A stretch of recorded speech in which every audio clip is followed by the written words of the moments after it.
Hi friends, మొత్తానికైతే మనం bus ఎక్కైతే మీదకి వచ్చేసామన్నమాట. తిరుమలకైతే వచ్చాము. మేమైతే ఇక్కడ రూమ్ అనేది ముందే బుక్ చేసుకున్నాము. కానీ అది ఎక్కడ ఇస్తారనేది అయితే ఇప్పుడు మనం సిఆర్ఓ ఆఫీస్కి వెళ్తే చెప్తారన్నారు. మా వారైతే వెళ్ళారు.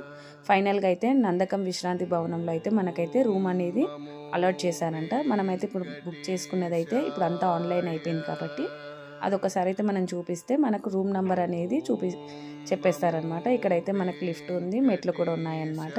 ఫైనల్గా అయితే ఇలా ఉంటుందన్నమాట ఇదంతా కాంప్లెక్స్ అంతా. సో మనకైతే రూమ్ నెంబర్ అయితే చెప్పారనమాట. ఇంకా మేమైతే లగేజ్తోనైతే మన రూమ్లోకి అయితే ఎంట్రీ అవుతున్నాం. వచ్చేసింది మనకైతే 253 నెంబర్ అయితే వచ్చేసింది. సో మొత్తానికైతే ఇది అయితే ఒక రోజుకైతే 1000 రూపీస్ అంట అండి. చాలా బాగుంది. ఇలా డబుల్ కాట్ మంచం ఉంది, సింగిల్ కాట్ ఉంది, అలాగే సోఫాస్ ఉన్నాయి.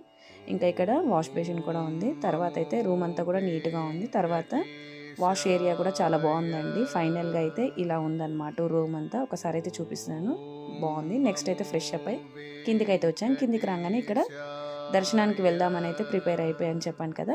ఇక్కడైతే ఇక్కడ నామాలు అయితే పెడుతున్నారనమాట. వీళ్ళు స్వామివారి సేవ చేసుకుంటున్నారు. ఈ సేవ ఇలాంటివన్నీ చేసుకోవాలంటే 3 నెలల ముందు అయితే బుక్ చేసుకోవాలంట అండి. అలా చేసుకోవడం వల్ల 1 వీక్ సేవ వస్తుందంట. అది ఎక్కడైనా వేయవచ్చు వాళ్ళు. సో వాళ్ళకైతే ఈరోజు ఇక్కడ పడింది. ఇలా నామాలు పెట్టాలని చెప్పారంట. ఫైనల్గా ఇదే వీడియో. నెక్స్ట్ వీడియోలో